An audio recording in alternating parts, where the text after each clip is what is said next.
All right, folks. Our last chat special guest is an accomplished solo electronic musician, keyboardist, producer, designer, and one half of the electronic fusion band Subwalkers.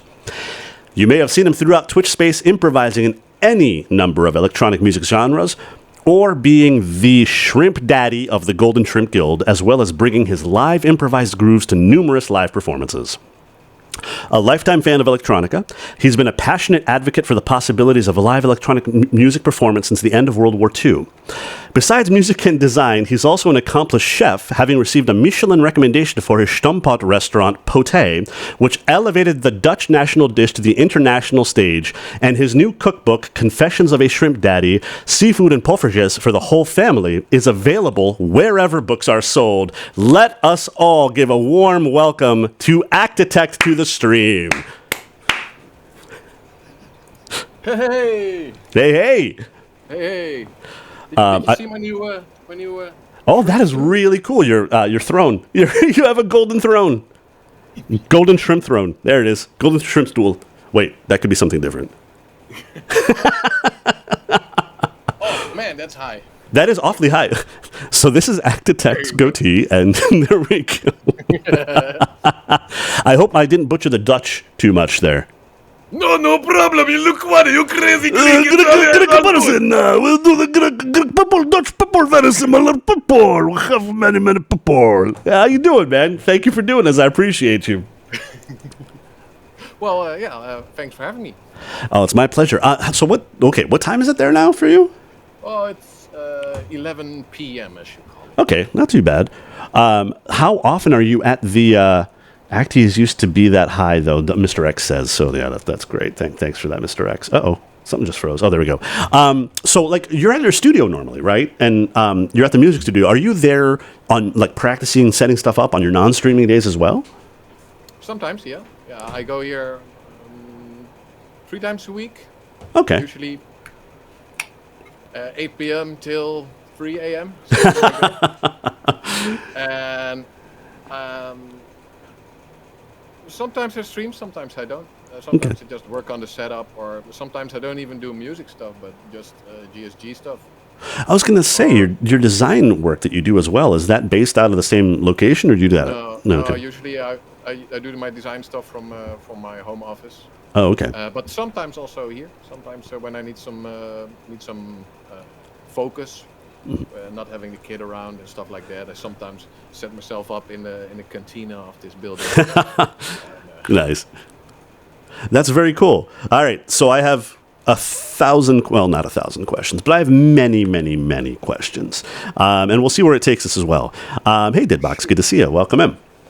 So, you, as I said in the intro, the parts that were true, as I said in the intro, you have been a lifelong, electronic music has been a lifelong passion for you, just about, since the first time you heard it, right? If I remember correctly, you had said. Yeah, the most influential music in my life was probably early computer game music. Mm-hmm. My dad really was an early adopter into computer games, or into computers for that matter. He was working that stuff from the 70s, maybe. And so he really liked to. He has 3 sons, so he could throw all those technology at us, and even created like mini fiddling boxes for us to play with, like micro synthesizer with lights and boxes, and we just played with it and put it on a cardboard box, and then it was a spaceship. I do the same thing pretty much still. So yeah, the first maybe 18 years of my life, I played quite some video games. The last 20, I've never played video games anymore, but especially this early video games, Commodore 64 and stuff. But that was very influential to me, and I found out about those. We had a CD series in the Netherlands. It's called Synthesizer Greatest. There were all reproductions by a Dutch synthesizer artist of various famous synthesizer pieces by Vangelis and Jean-Michel Jarre. Oh, yes. Used to listen to it a lot, especially in the car on holidays, Hmm.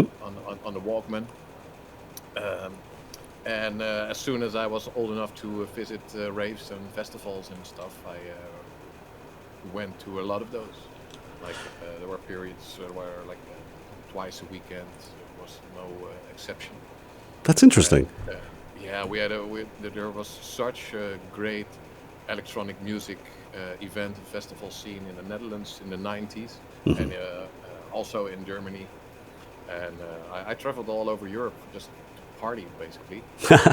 And yeah, especially the techno scene was great. The second half of the 90s, and the early 2000s was really a very, very, very good scene.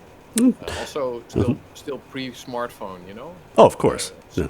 so uh, when people made photographs that were like these little throwaway cardboard things, Hmm. Hmm. and like the atmosphere on events was different. It was different. It was more open, and people were a little It's more. safer too. If I remember correctly, it was a little bit. Yeah, Yeah. people took care of each other Yeah. Yeah. automatically in a way. Yeah, Hmm. but I'm not sure if it's safer. It can also maybe the feeling of safety was Hmm. higher, True.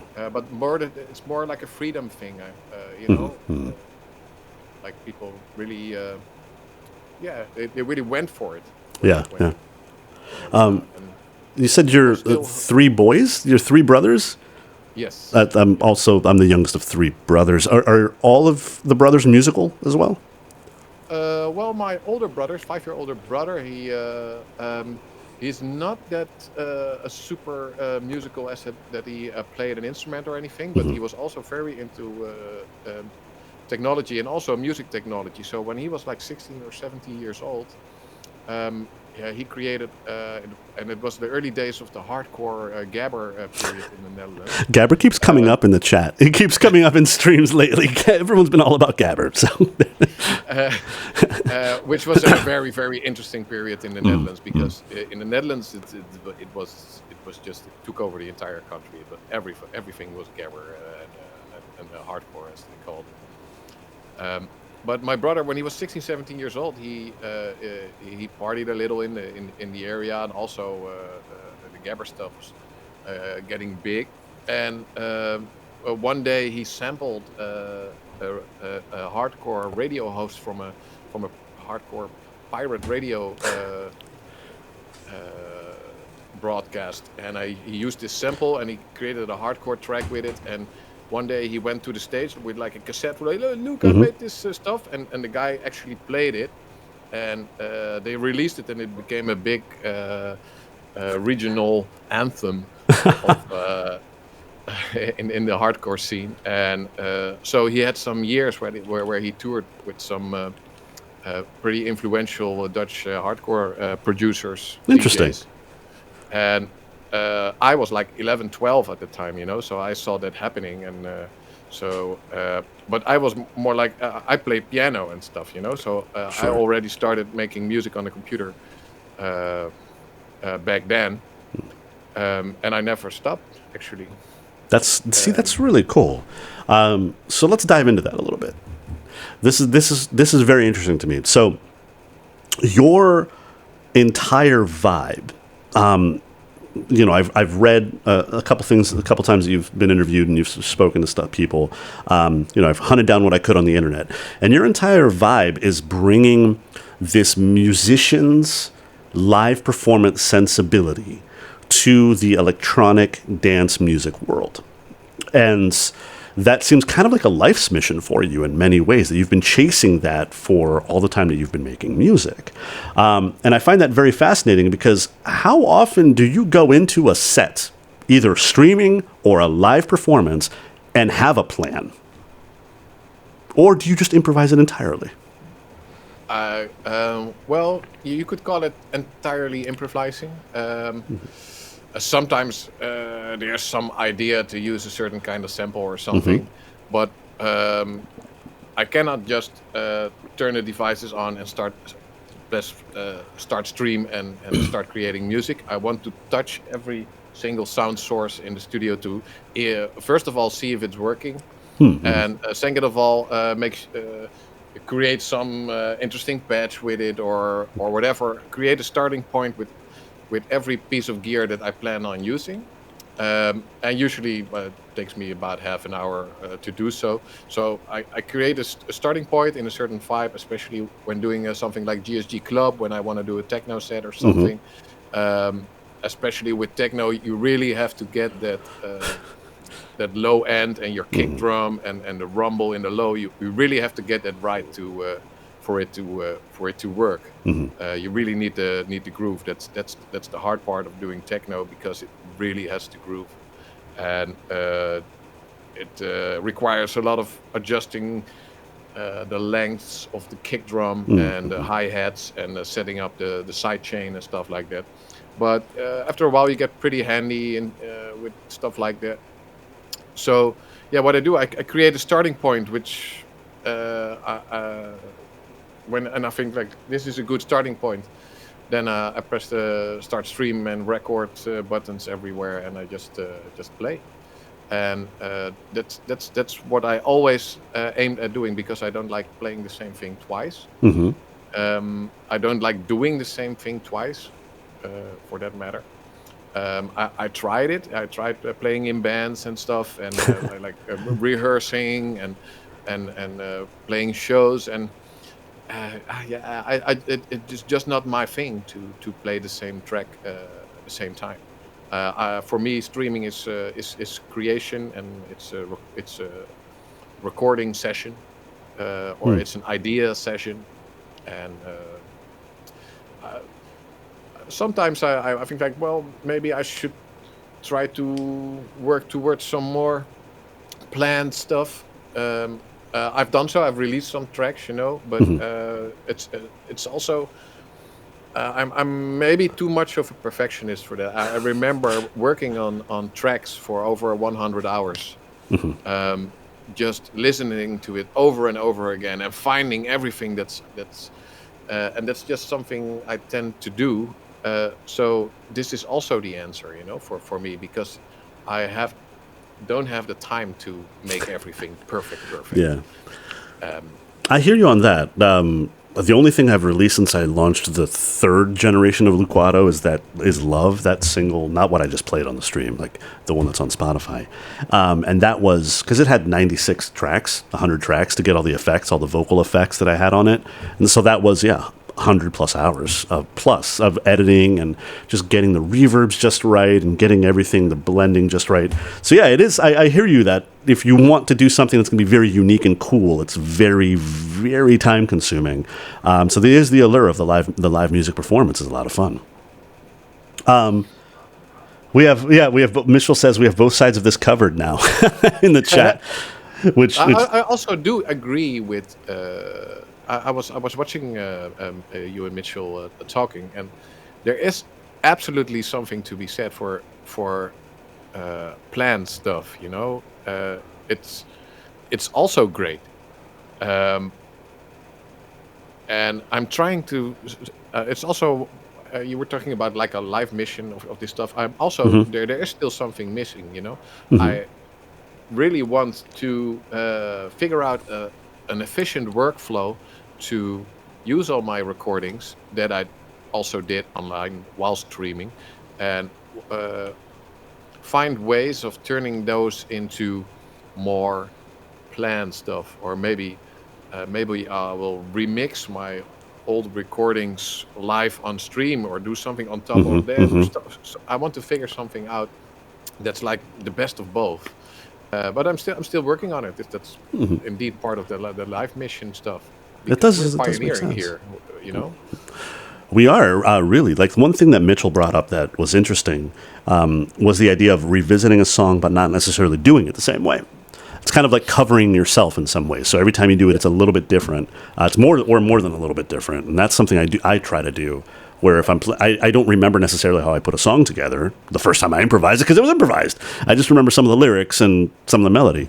And so, but you mentioned that you have an aversion to playing the same thing twice. Does that include even that sort of a thing where you take an idea, but then you might completely reorchestrate it, different drums, different, arps behind it, different whatever?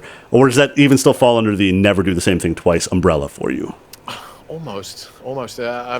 Even when I'm getting ready for a stream and I'm setting up everything, sometimes it takes too long, and I'll already get sick of it. Then I really have to turn it off because I don't want to hate what I'm making myself. Well, naturally. Uh, Yeah.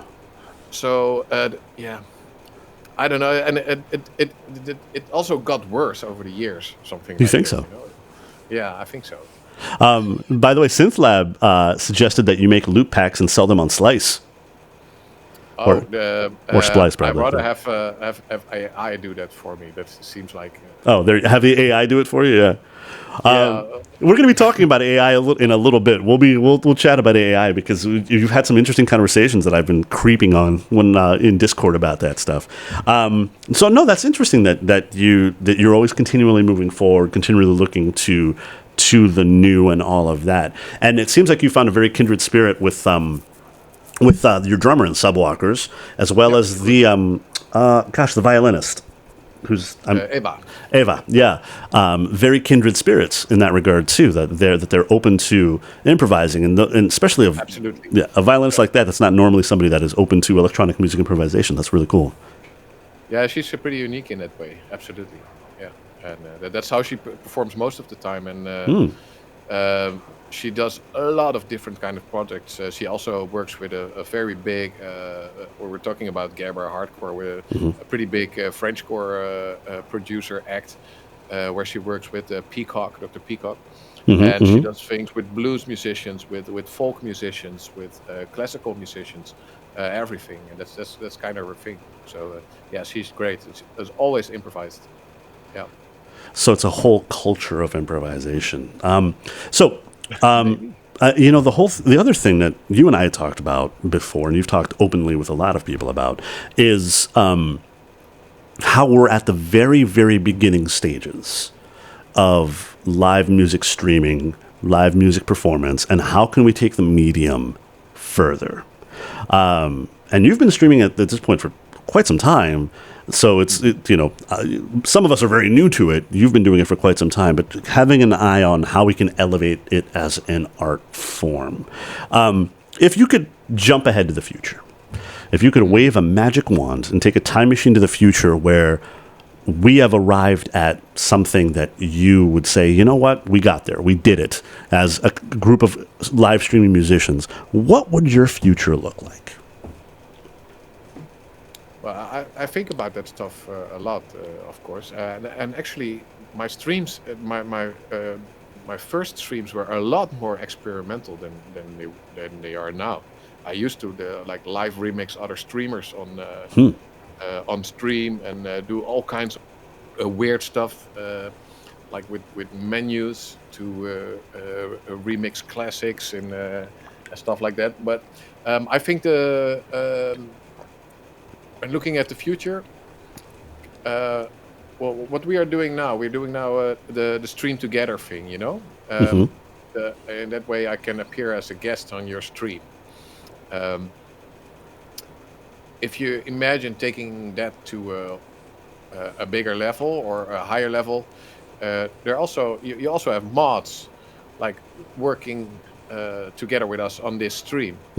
Um, Well, you can imagine maybe 10 other ways of making a stream together. One is like appearing visually and in audio on a stream, but you could make music together in a more complex way than it is now. There are some methods of doing so with Jamtaba or Elk Live or stuff like that, but it's still not very common to do so. And especially for what we do as the Golden Shrimp Guild, as soon as the jamming online live and the integration with that, with live streaming, because that's the complex thing. You can do Jamtaba and Ninjam and stuff like that, but combining it with a DAW setup, and also with OBS, uh, and it's still not real time. It's also 2 bars behind in the case of Jump Lava, because uh, uh, something like that, when you can really stream together, somebody doing the visuals, somebody doing the lights, Yeah, somebody yeah. throwing some overlay stuff, somebody doing some imagine like 10 GSG members creating a long show together, all from their own system in ways. That's something I can imagine happening. Um, and yeah, how cool would that be? But also making bridges to other parts. I spoke before about places, IRL places where they show live streams and where the guests can interact with it, or where they show multiple live streams, like with one streams on both sides and a main stream, and people wearing like silent disco headphones that you can tune into different streams and vote a stream to go to the main one or something. Stuff This like is that, something you've spoken of before. Yes, this is like definitely like a year ago. I remember this is something you've had on your mind for quite some time. Yeah, I think that's where we're going to. That's there's the online world and the offline world, especially during the pandemic. That those became like 2 different worlds, and the online world got a real boost. People got more comfortable with talking to each other through a screen, and Right. working from home became a little bit normalized.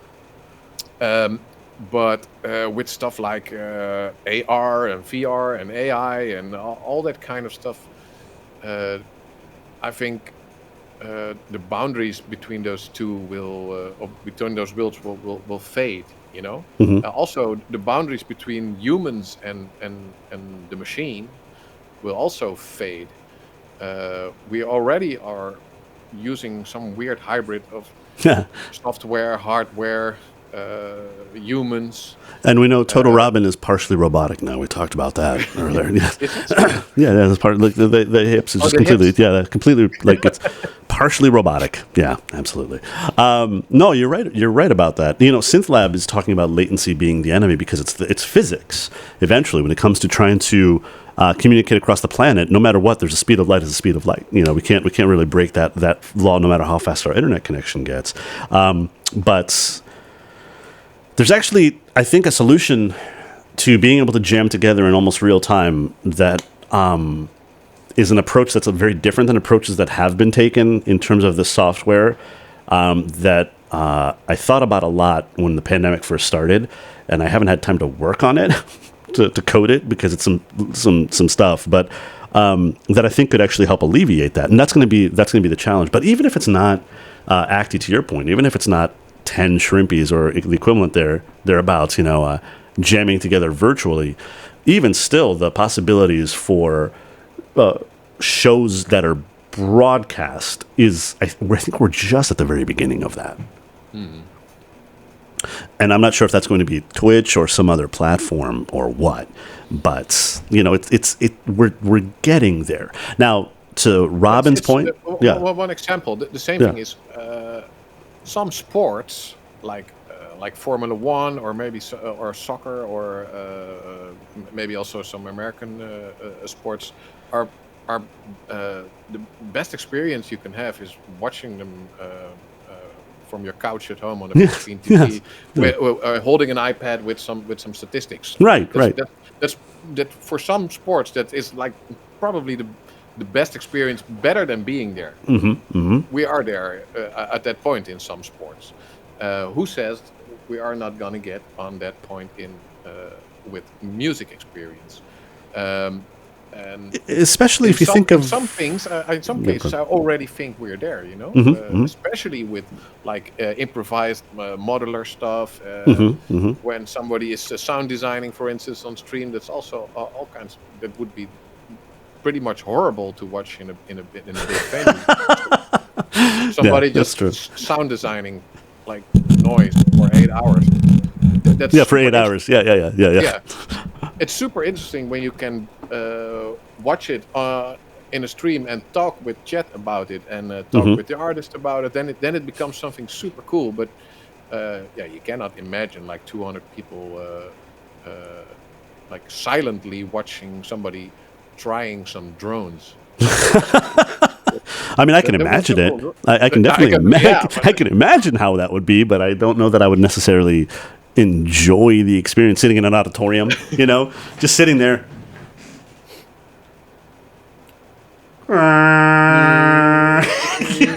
just sitting there like that. Can you imagine? Oh my gosh. whatever. We need a totally new kind of drugs for something like that.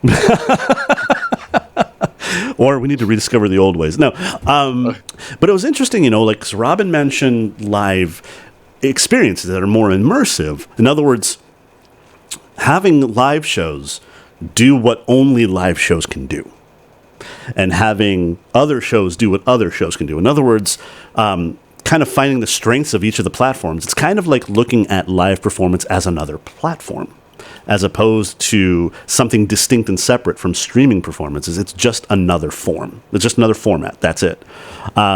So, yeah, the possibilities there are definitely very high. Now, the biggest problem, I don't know for you, the biggest problem that I've had trying to get folks, fans, friends to tune in is that they just kind of don't get it.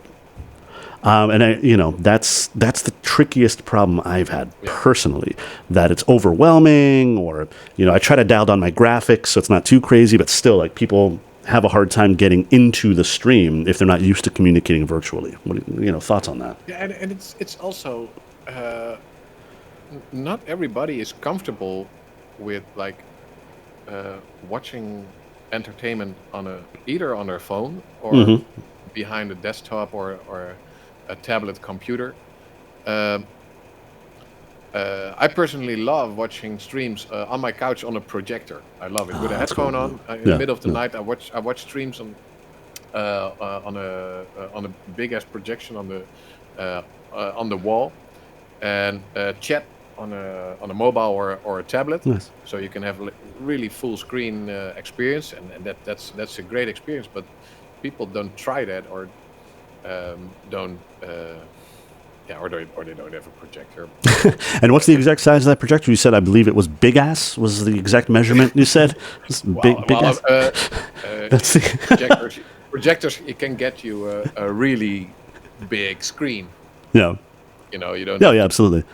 That's the fascinating thing about like the Apple Vision Pro. I know that there are a lot of other VR headsets out there, but what they're trying to do with their spatial computing, because they're attempting to do spatial computing with it, is really interesting to me. I'm not interested in buying one yet. The technology's not there.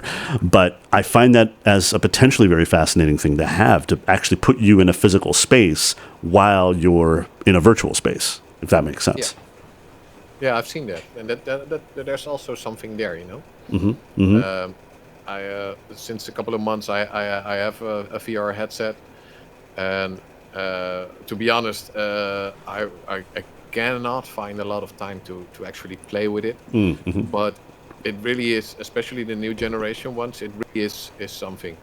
You really dive into a world, and as soon as you put the thing off, you're like, oh, whoa. But reality. It really is something. And it's also just a starting point of a lot of very interesting stuff that's going to happen over the next couple of years. Yeah, SynthLab says, and I actually agree with SynthLab, that they think VR will fizzle out over time, but AR, I think the augmented reality is going to be much more of a thing. VR, pure VR, I don't see that necessarily being something that endures. For games, Oh yeah, for like games, immersive gaming, and games are. It used to be games, but games are such a big part of reality nowadays. I just this week I saw some kind of statistic that like 2 billion people on Earth are gaming, playing video games. Out of I think 8 billion we have now, 7, something like that. And I think the amount of people on Earth will be like 8 or 9 billion in a couple of years. And the amount of gamers will double. So also the boundary between gaming and real life It is already that you can make money gaming and you can transfer your game currency to Mm-hmm. actual currency. Some games are using actual currency in game, so Mm-hmm. Mm-hmm. these are all bridges between real worlds and unreal worlds.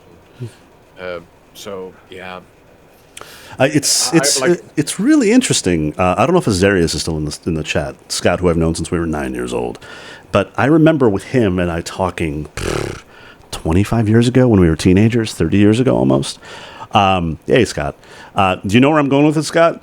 About this concept of a virtual slash physical gaming space where it was like laser tag, basically, like something like a laser tag, but where the physical somebody could be playing virtually as well. Like you pay money to basically play in the arena and be running turrets, trying to get the people playing laser tag in actual physical space with each other. That would be in a facility that also had live music in the bar restaurant area, like the waiting room area. That would also be broadcast as a virtual concert to the internet. And this is in the 90s we Yeah, were talking about this, yeah, yeah. and it's this melding of the virtual and the physical seems somewhat inevitable, especially as we have a generation of people that are becoming more and more comfortable as they get older. They're growing up with Yeah, virtual, you're using virtual stuff. They're growing up with that. It just seems kind yeah. of inevitable. And not just for entertainment. Right, exactly. Right, and we have the concerts in Fortnite too. Yeah. But for, they're doing it for education, they're doing it for entertainment, like we said, and just socializing too. More and more socializing virtually, which is kind of crazy for me. Totally waiting for guitar bands and VR airing. Yeah. So do you kind of see that as an eventuality? Yeah, yeah. There are a lot of eventualities. It's to me, it's just all part of evolution of a species. Mm-hmm. I think I talked about this in another interview. Is Mm-hmm. that, yeah, a species on a planet, an intelligent species will create very simple technology to start with, like hitting someone in the head with a bone or a stick, Right, as the right. first thing, like in the Space Odyssey. Uh, and after a while, you make the complex tools, and after a while, you will create industrial machines, and after a Mm-hmm. while, they will create something that can think, Mm-hmm. Mm-hmm. and now we have something that can think very well, and computers that can communicate together. And the steps that come after that are actually quite predictable, and that's the merging of the like the computer and the human. And that's we're like in the knee of the curve of that right now, with the first AI devices popping up. It's still early, very early days, but Mm-hmm. it's an exponential growth. You have this rabbit AI thing, and you have the other thing with the projector. Right, right. Those are the first virtual AI assistants, and uh, super science fiction stuff as they may be. Uh, those things will actually, when those are integrated, will make us into will give us the ability to be more human. That's what I truly believe. And that's We're that's yeah, a very interesting point and a very interesting way to look at it. Yeah, the AI, let's talk about AI and stuff like that. Well, Yeah, go ahead. just a little addition to that. Um, they will make us more human, because the last 40, 50 years, humans have been doing a lot of complicated stuff to be able to work with computers. We're typing on typewriters, looking into a television, uh, to have a computer do what we want them to do, uh, which is it's a complete. What you really want is, like, tell the computer what to do, and Mm-hmm. we're at the beginning of doing that. And I think that will be a really big breakthrough, because that also will means that non-tax heavy people, like elderly folks, Mm-hmm. young children, and just people that are non-betas at all, can use computers for all kinds of stuff. and Yes. it will feel like normal communication, and Right. it will be very practical, and it will bring a lot of welfare, I think, to mankind. I agree. It's interesting to see. Have you used udo.com yet? The music generation Oh, AI website. I've seen some demos. I think. Yeah, it's uncanny. It's Yeah. surprisingly good at what it does. I asked it to do a Gilbert and Sullivan like a musical about the Lord of the Rings movies, watching the Lord of the Rings movies, and it did spectacularly well. It was kind of terrifying actually and hilarious. But Acty, what I wonder about the promise that I always thought about AI and AI tools. It's inevitable that we're going to get there. We're not quite there yet, but we're getting there. They're getting closer. Every generation is, and it's accelerating exponentially right now. But I always thought it was going to coincide with it resulting in more leisure time for us because productivity would go up, like you said. It'd be easier to interface with the computer. Productivity will go up. A lot of even the knucklehead basics for setting various things up would be handled by the computer.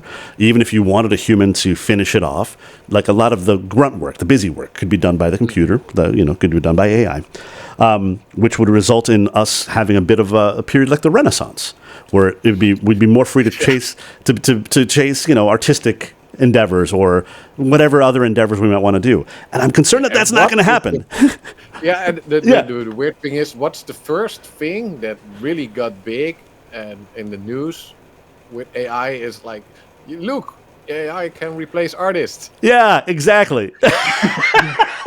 That's why I asked about the music website. I'm like, oh no, Just replace accountants or something. I know, like the stuff that computers are actually very good at. No offense to anyone that used to prepare taxes for other people that's on the stream, Toto Robin. No offense to anybody like that.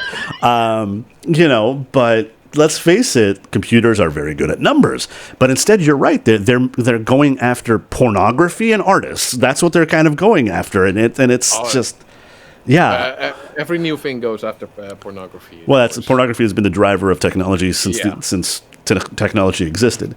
But I'm concerned about that aspect of it. Like we are all going to result in computers replacing 75% of the low-level artists, the people that aren't necessarily the cream of the crop, and we're all going to end up working service jobs. That's the kind of stuff that keeps me up at night. But on the other hand, it's also empowering. I can now output just. I'm a designer by trade, but I can output stuff now as if I have like a hall full of illustrators, junior illustrators sitting there doing, and they are super fast. Normally, a hall full of illustrators that would cost me millions, and it will take them like a week to if they understand what I want. It would take them weeks to finish the stuff I want them to, but. We still have to figure out that new balance, and I'm very much interested in AI, and I've been reading about AI since early 2000s. But still, I still have to. I have that in my notes for quite some time. There's a lot of AI stuff I still want to check, and I really want to get AI into my life. I want a AI assistant that I can talk to, and that will automatically also make notes about everything that I say to them. I know that is possible, right? Of course, now. Absolutely I know that possible. It works really well, but I still have to set myself and still have to do that, And so it's the barrier to really get into it is still quite high, and people are also. A little bit scared of it. Maybe. Oh, that's true, yeah. But we're still figuring it out, It doesn't help when you have subreddits like the Singularity and places like that are like, this now. I mean, I've been hearing about the AI Singularity for the past 20 years, 25 years. I'm like, you guys need to relax. Like, we're not there yet. Just like we're not at self-driving cars yet. or not. They're not there yet. But to see an AI assistant like that, to me, if I were an investor and a tech person, that seems like a slam dunk. That seems like the easiest possible thing right now with the current level of technology. With the current level of technology, that seems like somebody you could just talk, like an AI assistant you could talk to that would organize your notes and your thoughts, like a Yeah, you can already set that up like in 2 hours now if yeah, you really want to.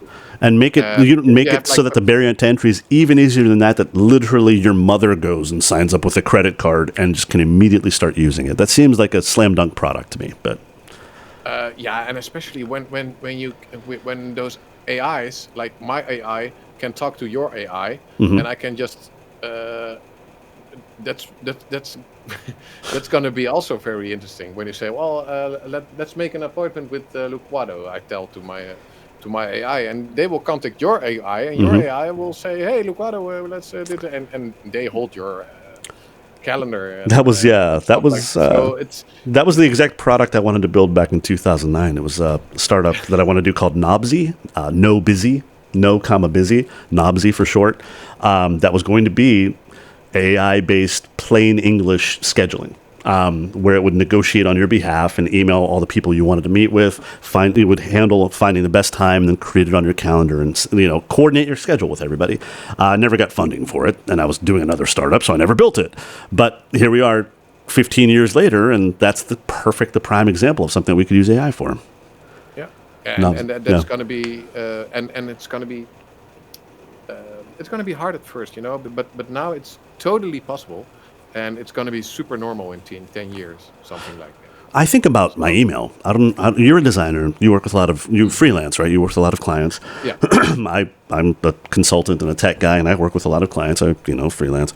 I think about the equivalent of a virtual assistant, the equivalent of an executive assistant, but having that be an AI-driven thing. See, these are the things that would make my life better with AI.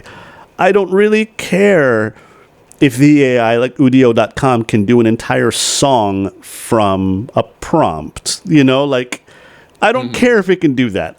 That's not going to help me. I enjoy making music. I would like to continue making music. Please help me organize my life. But Didbox saying that AI is a help for the GSG club flyers. Yes, watching the GSG flyers in general, like the speed at which, I know you're a professional designer, but the speed at which you pump out some of these graphics is always very astonishing. Do you find yourself using similar tools and the tool chains in your professional life too? Yeah, absolutely.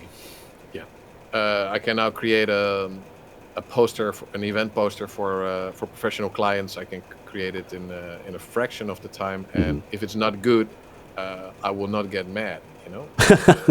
Earlier, sometimes I had like 3 days work into a poster design, and I'm obviously I made a draft or something, and then the client usually tells you what they don't like about it, Of course, naturally. It could mean like you hope they say that's perfect, I love it, that's it. but especially when there's still time, they will always say, well, maybe you could do a little bit of this. right, yeah.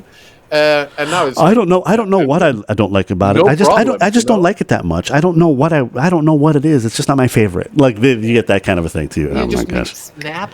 Yeah, it's not pop. It's not grabbing me. Can you make it grab me? They're like, I'll grab you around the throat. No, okay, yeah. And in a lot of design stuff I used to need to like gather images from all around the web and cut them out in Photoshop and put them together and do all kinds of fancy stuff.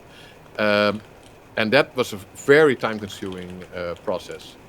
Because the way I work is I think of a concept that would show the message best, and then I just had to create that image, either by drawing it myself or by putting it together from stuff from the internet or from books or whatever.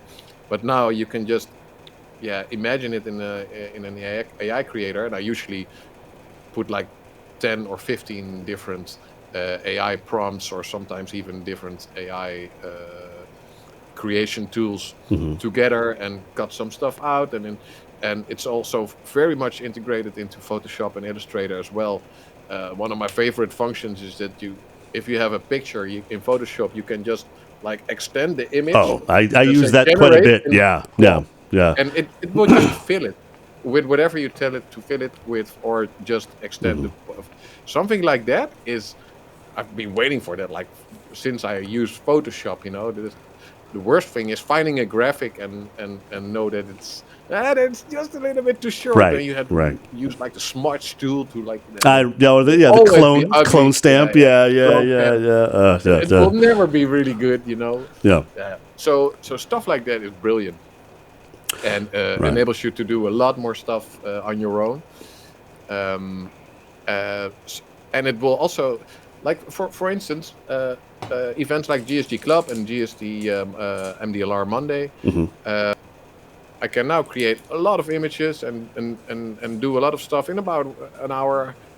Uh, but weekly events like that, without AI, I wouldn't be able to create such an extensive set of flyers every week. That would just not be realistic for the amount of time available for something like that. Especially for something that is not necessarly a revenue driver, so it's not, No, it's like, yeah, exactly. it's But time. just It's because, a yeah, it's a yeah, labor of love, is what it is. exactly, yeah, Um, and that's beautiful in a way.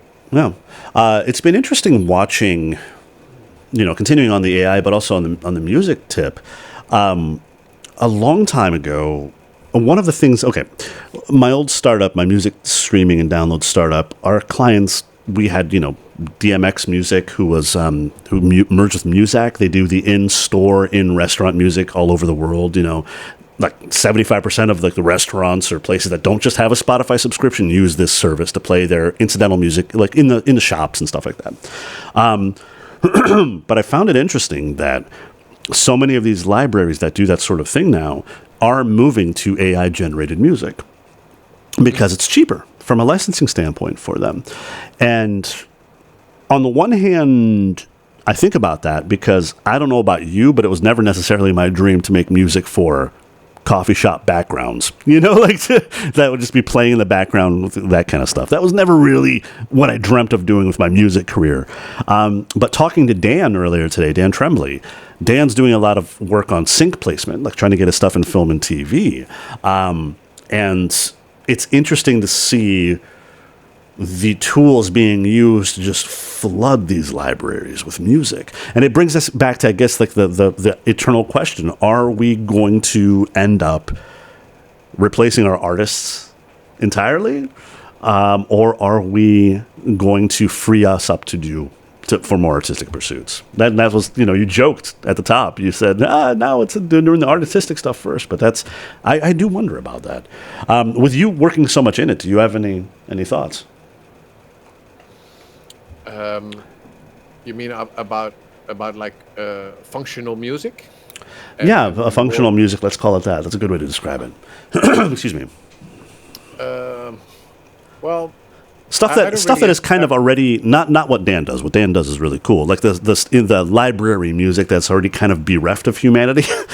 So it's not. It's kind of already kind of Well, yeah, yeah, it raises the questions yeah. if AI can do that, and if AI can do that really well.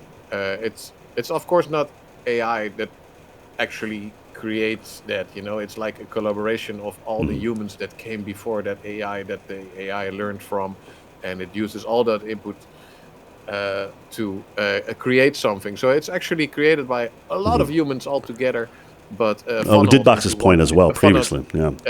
into one AI and created like that. But that's not in the interest of all the artists that came before that because they're Hmm. not getting any.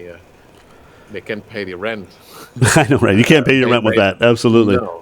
Yeah. Um, Interesting. so yeah, it raises a philosophical question like what will the artist do then? Maybe there's like a higher form of art or artistship uh, that we still have to really find. Something. It will also force us to points that we never had time for, and I think some of the answers lay inside embracing the AI and and working with it. It, there are not a lot of, for instance, AI hardware Right, devices right. yet, but they're gonna come. They're gonna be like a generative sequencer is one thing. A sequencer that can generate patterns based on algorithms. That's one thing, but the next step is just a piece of hardware with AI inside that you can really jam with. That listens to what you're creating and answers to it. All this hybrid stuff. Like working with AI or yeah, you can also sit around the campfire, grab a guitar, and do the exact opposite. That's also something that an AI cannot do yet.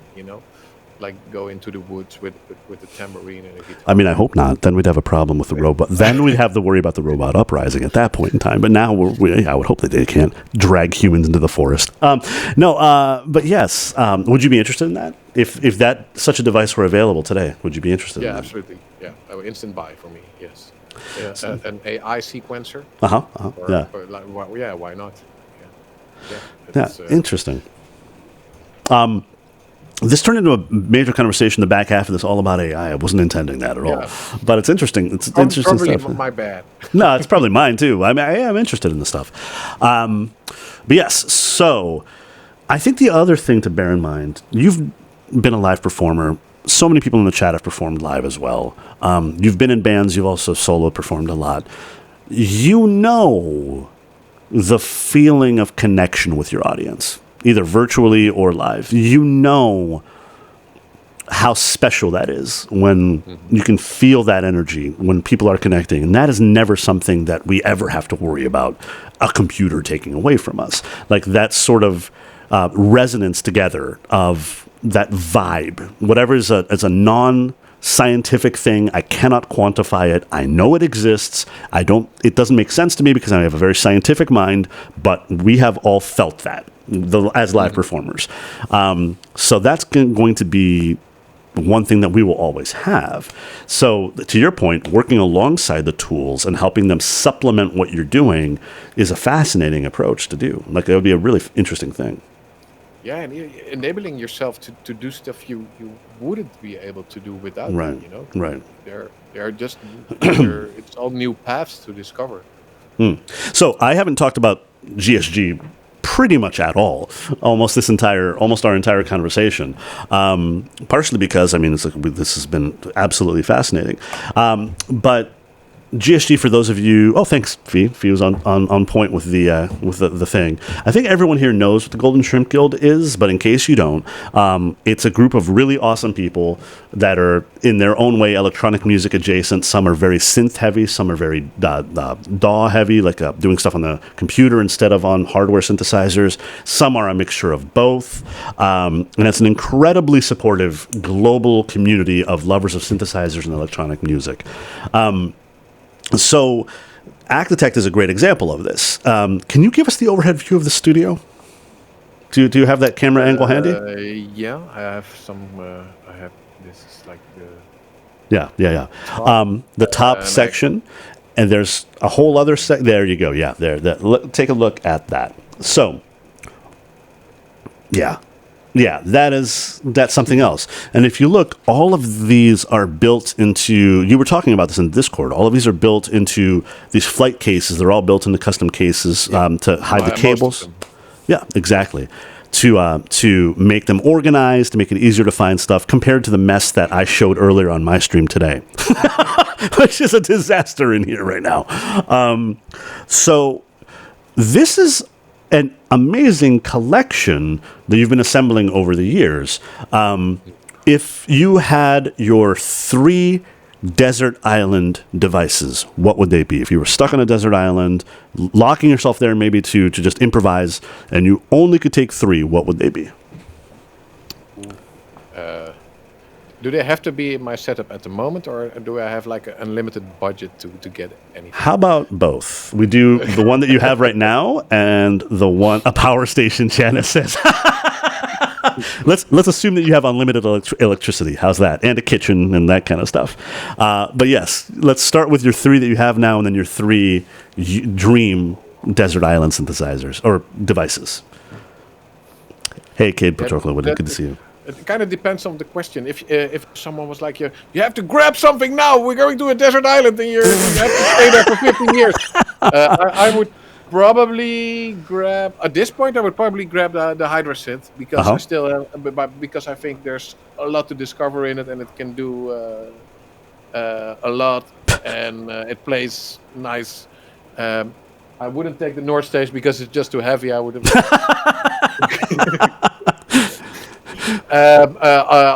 Also, yeah, it's too big. But I could probably make a canoe out of it and get home. Yeah, you could do that. You could also probably defend yourself with it. You could probably kill some of the Yeah. wildlife if you needed to Well, cook. Yeah. Mhm. wielding a North Stage, that's something else. We Never. mentioned Toto Robin having a double-handed broadsword, so it's kind of like that, just even heavier. But yeah, Pretty much, yeah. yeah. Um, Yeah, it's a really hard question Uh-huh. because I got kind of the same question at the GSG talk, and what are your favorite devices? But that's another thing, you know. If I had to make like a setup of 4 or 5 devices right now and get rid of the rest, I would bring the Torso T1, the 1010 Music Black Box, Mm-hmm. and probably the RetroKits RK6 Mm-hmm. because that's the brain of this whole system because when you have so much gear and more than 16 pieces of gear, you need some stuff to make because otherwise you get into trouble with MIDI channels and such. Yeah. So Oh, you need to do absolutely. Yeah. filtering and everything. Mm-hmm. Um, yeah, So your it's three, then let's go with your dream devices. Then, if money were no constraints, in this far-flung future, hopefully not too far-flung, where GSG is now providing live entertainment for venues all over the world, and you've set up a rev share program, and so you're sitting pretty on your golden throne, by the way, which you are on, your golden throne, and you're sitting pretty there, and money is no object. What would be your dream? that would be some ridiculous polysynth like Yeah. a Moog 1 or something, or maybe even more ridiculous. Okay. Some eight or $10,000 polysynth, something like that. Nice. Yes. Which you could also then use to also murder somebody on the island if you needed to. That would be Yeah. fantastic. Make a barbecue out of it. Or something. Before we get to the chat to see if they have any questions as well, current obsessions. Like, what are you currently in music or in anything? Like, what is, besides AI, what's currently rocking your world? My 3-year-old son. Okay, nice. That's one thing. Uh-huh. And yeah, we talked enough about AI, so I'm not going to go into that. Yeah, and GSG and all this stuff. GSG is just for me the same thing what I'm doing here with my personal music. You know, I'm creating music and trying to figure out what's the best way of doing this in a completely improvised manner. Live streaming is part of that, and GSG is for me is the same thing but on a bigger level. You know, on a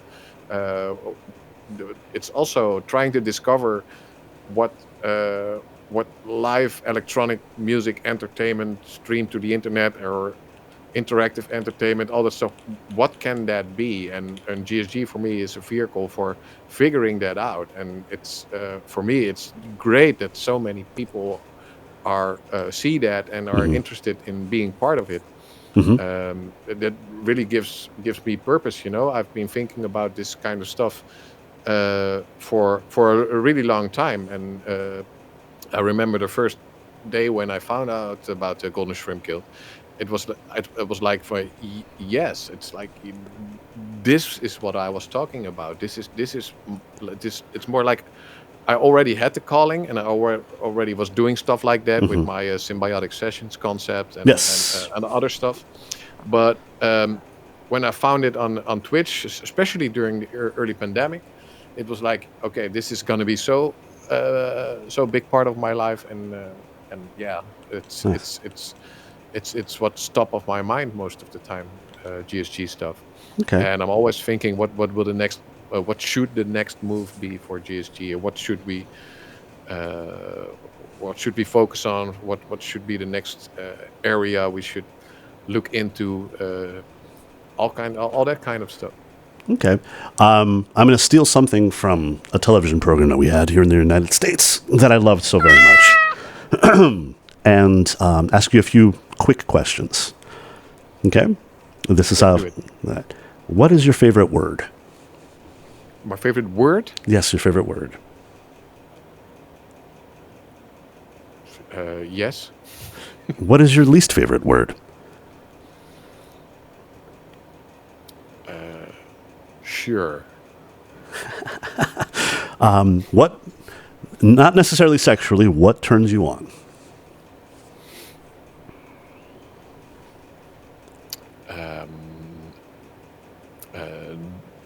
Music. What turns you off? Nagging.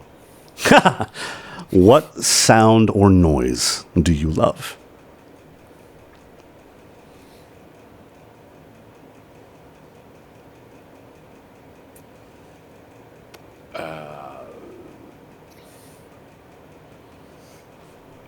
Sonic harmony in some way. I don't know. Okay. What sound or noise do you hate? Dog barking. What's your favorite curse word? That's probably something Dutch. Pannenkoek. That's just the first thing that comes up. It's just a Dutch word for pancake. It's like a really soft curse word. A soft curse word. That's great. What profession other than your own would you like to attempt at some point in your life? Profession? Mm-hmm. Astronaut? And what profession would you never want to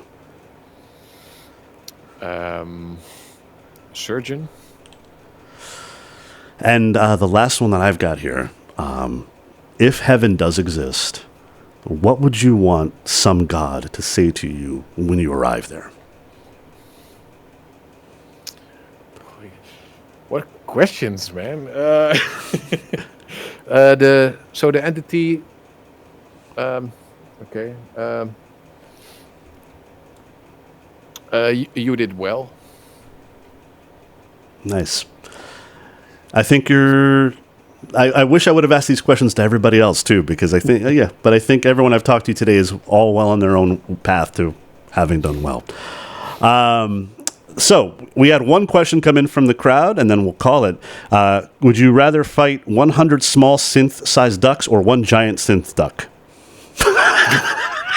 Thanks for that, Scott. Appreciate you, buddy. Probably the small ones. All right. Folks, let's get a round of applause for Actitect. Acti, thank you so much for being here and celebrating with me today. I appreciate you. Congratulations again. I really appreciate you. GSG has been such an important part of my life just for the past year since beta units brought me in. So thank you so very much for doing what you do and being tireless about it. And I hope to see you at NobCon or something like that. Really appreciate it. Thank you so much again, sir. Have a wonderful night. Cheerio. Cheerio. Ta-ta. Be well.